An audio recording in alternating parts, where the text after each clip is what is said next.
पङ्कजं ज्ञानयज्ञसूत्रमिन्दुशेखरं कृपाकरं नारदादियोगिवृन्दवन्दितं दिगम्बरं काशिकापुराधिनाथकालभैरवं भजे।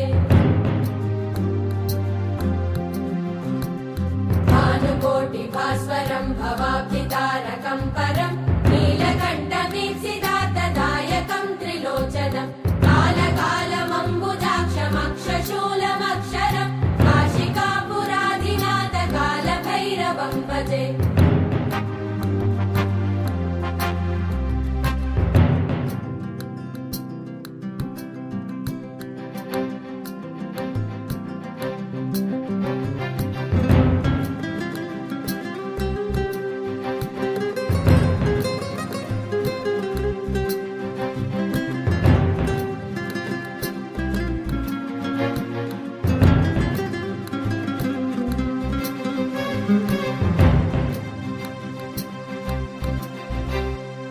शूलटङ्कपाशदण्डपाणिमादिकारणं श्यामकायमादिदेवमक्षरं निरामयं भीमविक्रमं प्रभुं विचित्रताण्डवप्रियं काशिकापुराधिनाथकालभैरवं भजे।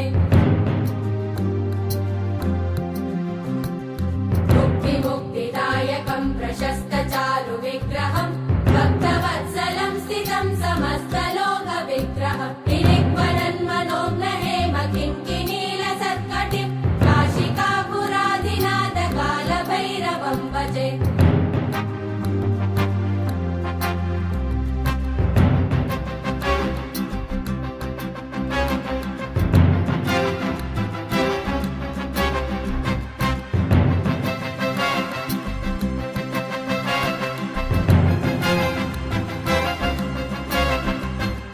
धर्मसेतुपालकं त्वधर्ममार्गनाशकं कर्मपाशमोचकं सुशर्मदायकं विभुं स्वर्णवर्णशेषपाशशोभिताङ्गमण्डलं काशिकापुराधिनाथकालभैरवं भजे।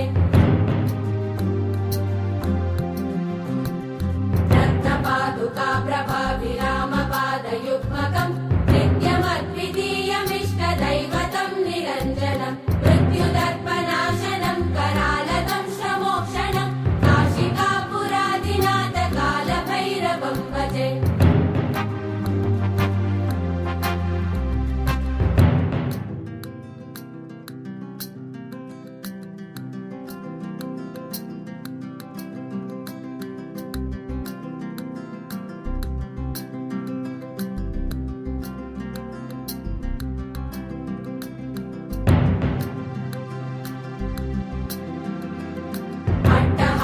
भिन्न पद्मजाण्डकोशसन्तति दृष्टिपातनष्टपापजालमुग्रशासनम् अष्टसिद्धिदायकं कपालमालिकन्दरं काशिकापुराधिनाथकालभैरवं भजे।